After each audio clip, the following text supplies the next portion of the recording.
morning, everybody. What's going on, Jamie? I'm a few minutes early right now. I'm going to give it a few minutes for everybody to get in there before we get started. I figured I'd go ahead and click on it.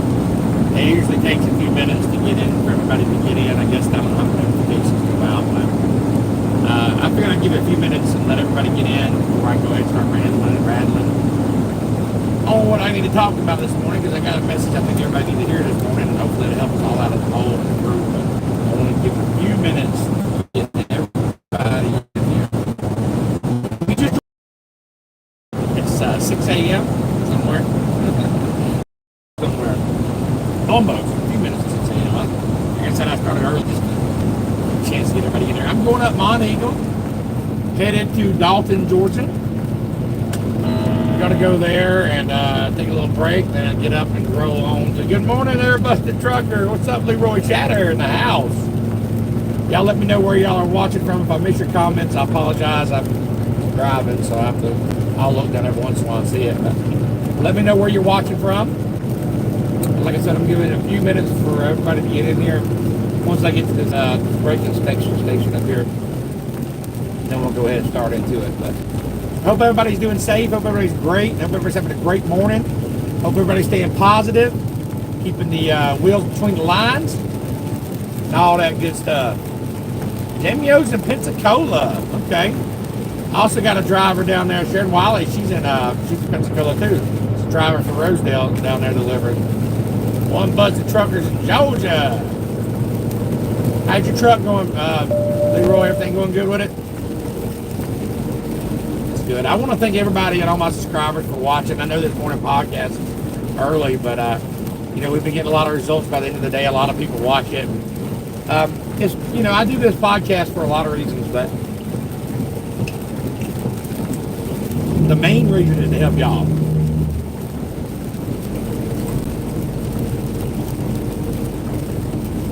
My goal is to help drivers succeed. That's the whole reason I started this channel. I started this channel in September, it'll be 2 years, but it's grown. It's grown all the way up to 60,000 subscribers, almost to 60,000, and we're doing very well. But the whole point was to help drivers succeed. I used to train, I still do, but I started training drivers years ago, and I realized I had a passion for teaching and watching drivers succeed and watching them basically bloom and go from nothing to something, and that made me feel good. So then I started this, my son, he's 9, he had a YouTube channel, and he wanted me to start one, and I kind of did it just for him and me both, and it was kind of fun playing around with it, but then it just grew into something, and now it's grown into a passion that I actually enjoy watching drivers. I have drivers email me every day and call me every day, and of course I've got a lot of haters out there, but the positive things that people send me and write me makes me feel good. One guy got a safety award last year. This guy's going to pull it. What is this guy? I got to get over anyway. So, he said he got a safety award. It was his first year. He's out of Texas. His name was Phil, and he said that he got a safety award. He said he started watching my videos, and he ended up getting a big safety award, and then he gave me credit at the award show. I thought that was really, really, really cool. That touched my heart. It meant a lot. Through Trucker Sunday, we've seen a lot of souls get saved, and God's really blessed it. So it's something that I enjoy doing, and I'm going to continue doing and making these videos. But now this morning podcast, it's for all truck drivers. But I also talk about some things in here that are for the company that I work for, Rosedale. I have a lot of drivers that came here that I've referred. I'm proud to say, I was trying to add it up for the day, and about 1/3 of the company is either come off my channel or they're subscribers to my channel, which I thought was really, really interesting. I didn't know it was that many, but there is. So I want to thank every one of y'all who watch the channel and that support here at Rosedale. So on the mornings, when I can, and I can't do it every morning because you know how the hours is for drivers, but when I can, I try to do a little podcast to help drivers succeed, but I also help like Rosedale drivers, you know what I mean? But so I appreciate everybody in the house. We got Leroy Chatters in the house, Jamie O's in the house. Let me know where you're watching from, and if you are watching, let me know. I like to keep up with the people that are watching. Okay, I'm going down Mont Eagle now, so when you're going down Mont Eagle, y'all, speaking of that, let's go ahead and talk about that for a second. Going down Mont Eagle, You don't want to run that brake station, okay? I know some drivers that got fired last year who ran that brake station. They had to fire them. They ran it, and then they were going 65 and a 45. And when you go 65 and a 45, that's 20 miles over. It is 45 miles down here.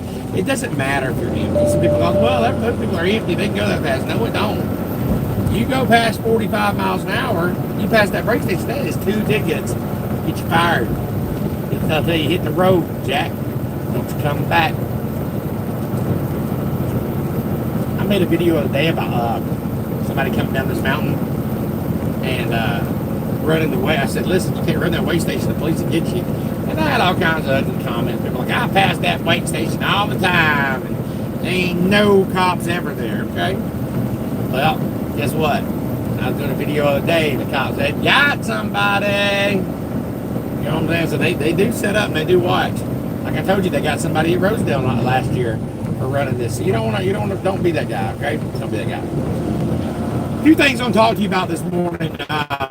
First off, a few things. Like I said, this is kind of just a trucking talk show this morning. You know, the other day yesterday I did the miles per gallon and how to save on fuel so we get that fuel bonus. You know, another day I talked about different things, certain things. Like the other day I was talking about communication. Today's just a variety of the different things that I was thinking about that I've seen. And one was that accident that so tragic, God rest their soul and bless them, touched their family, the accident that was in Fort Whitworth. I know y'all seen that. The man was asleep in the rest area, was done nothing wrong. He was just sitting in that rest area, you know, and while he was sitting in the rest area at the back, the driver, they don't know, they may know now, but it was an investigation that he basically either fell asleep or had some type of medical issue, but he wasn't there.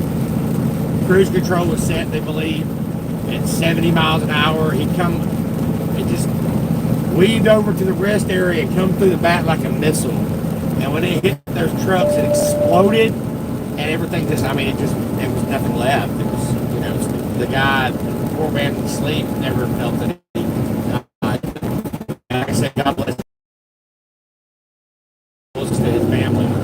But what I want to get at is when I see these drivers that are parked on the off ramp. Okay, I'm not saying, I sleep on ramps. Okay, I'm not gonna lie, I'm not a perfect driver. When I run out of time, I'll do. But what I don't do is I don't park on the side of the interstate. So y'all see those on-ramps, they're full, and then they go down to the interstate. An on-ramp in most places is against the law. However, on-ramps are not as dangerous as either an off-ramp or once you go over the on-ramp to the other side on the interstate. When you're sitting on, you see those rest areas, they're just going all the way down. I did a video earlier. Can you imagine? You know, I fall asleep right. Let's say somebody's parked next to the yellow sign. I fall asleep right now, and I just run right into them. Bam! Or if somebody's driving 75, 80, 70, whatever, no matter how fast they're going, and run right to the side of your sleeper. You know how dangerous that is? God almighty. And it happens. It happens all the time. So why take that chance? Trucking is dangerous enough, y'all, but to sleep on the side of the interstate? It's no bueno at all. So y'all try not to do that. Okay. Next little tidbit of information I got here for you is I was looking at reading an article this morning actually. And when I got up, you know, scrolling and I did a video about this before, but this article was pertained to Kentucky, and it's in most states. I think it's every state. Excuse me. Don't quote me on it, but it says, "Can I drive 10 miles over the speed limit?" Y'all let me know in the comments what y'all think.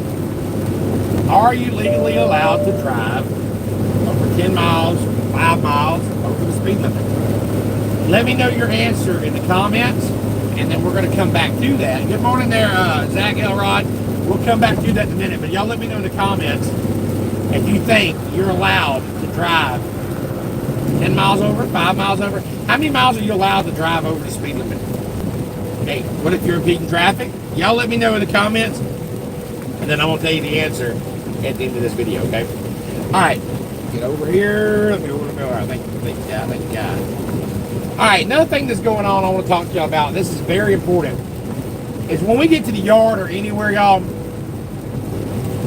We got to make sure right now, and this is the Rosedale drivers, okay? Y'all are my brothers and sisters, okay? We're trying to. I don't want us to look bad. I want us to look good, okay? And I don't want certain. I just don't want us to look bad, okay? Let's just put it that way.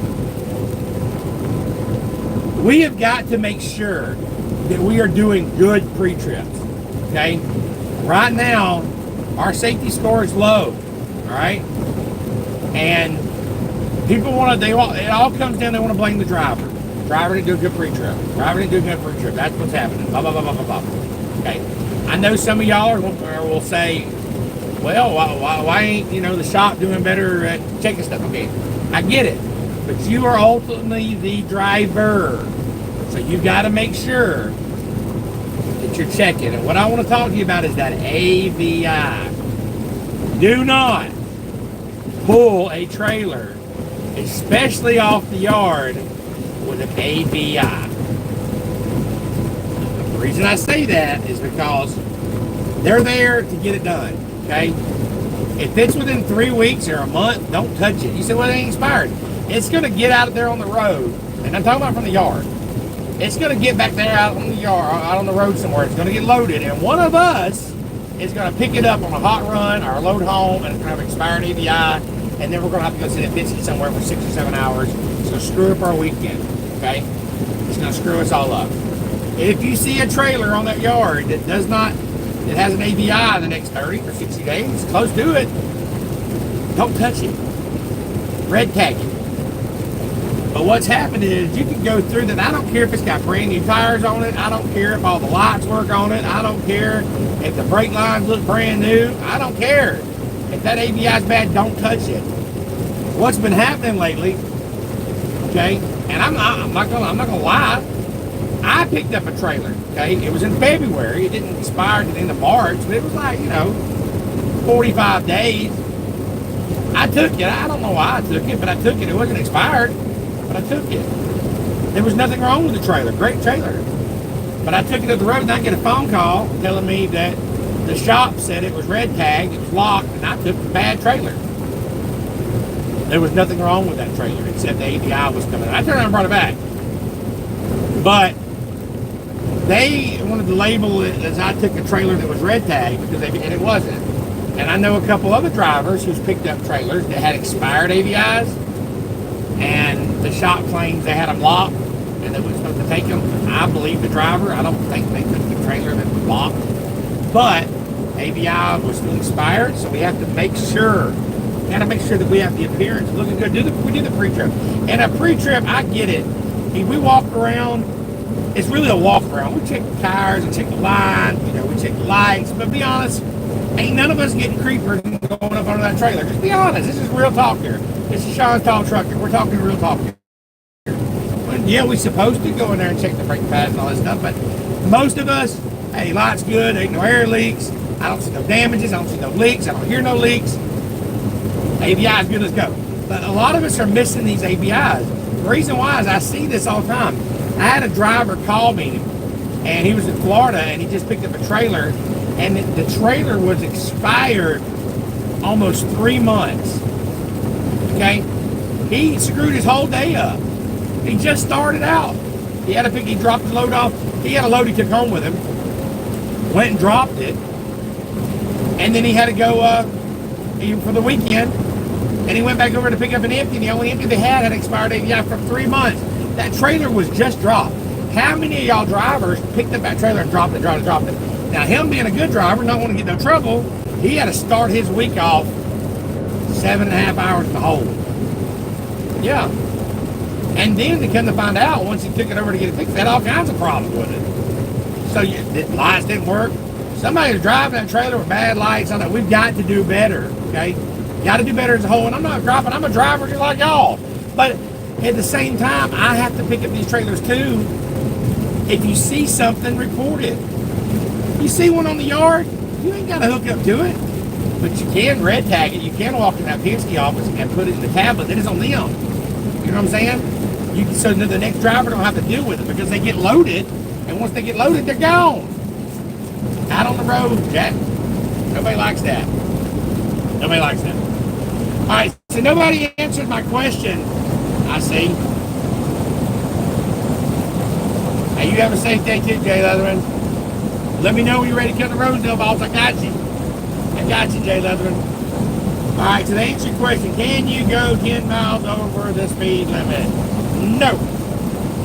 A lot of people have this myth, well, the flow of traffic, I don't want to impede traffic. In Kentucky, the article stated that you can't go 1 mile over. Now, granted, most people will give you 5 miles over, most officers, but if they want to ticket you, they can. Speed limit is the speed limit. That is the answer to that question. All right? I appreciate y'all watching this morning's show. I just wanted to touch base with y'all. Y'all wondering where I'm at. I'm headed to Dalton. Did something a little different, and you know, I had to think about this for a minute, but you got to think about when you're doing these miles, you got to manage this clock. Y'all, this is what happened. I was 150 miles from the yard. I did 703 miles yesterday. I did a lot of miles. You can do that when you come back from the West, from Colorado, but I was tired. Woo! I get parked, okay? And once I get parked, I had to pay $22 for a parking place in Nashville. It's the only place to park. My time clock was up, ready to roll at 3:30 this morning. Well, my next load is a Fairfield load, Georgia, that don't pick up till 1. I can pick it up after that. Pick it up anytime after that, so drop it up. So, my first thought was, okay, I'll just sleep till 9 o'clock. I'm 3 hours away from the pickup. If I leave at 3, I'll get there at 6. If I leave there at 4, I'll get there at, 7. So I said, okay, I'll just leave at 4 and get there at 7. But then my load don't pick up at 1. What are you going to do, Shawn? Well, I said, shoot, I'll just get there and take another 10, and I'll start my day at 5 o'clock tonight. And then I'll get it at 4 o'clock. Well, how does that benefit you, Shawn? Well, it gives me 150 miles now, and then later on the day, it'll give me another 650. You know what I'm saying? I said, there's 2 ways I could have done it. And I just, you know what, I'm going to get another 150 miles. Either way, I'm going to have to set. I might as well do my thing, right? That's my plan. I don't like reverse shifts like that. When I get here at the yard, I got to make myself go back to sleep. Hopefully I can do that. But it makes sense. So think about certain things if it makes sense. Now, if we're going to come here and sit around and burn your clock up, it will make no sense. But I'm going to have to immediately go off duty when I get here and get to either an 8-2 or either a 10-hour break. I'll probably just do a 10. That way I'm fully fresh to town. And that way I'll stop by getting Knoxville traffic to be gone and I can just roll. But anyway, before I hang up here, I'd like to say a prayer with y'all if y'all don't mind. Dear Heavenly Father, I ask you to protect all the ones that are driving. I ask you to touch all the drivers and bless them, Lord. Lord, give them miles and give them blessings for their work. Let them reap what they're sowing, God. I ask you to help them in their journey to be safe. Show them that let them feel your presence in the truck with them. And if there's one out there that is lost, I ask you to come into their heart and save their soul. Change their ways, change their hearts, change their minds. And bless their families and show them that you are the Lord of Lords, the King of Kings. In your precious name I pray. Amen. God bless y'all. Y'all have a safe trip. And I will see y'all. I guess I'll be doing some live videos later on the night. Let's get it.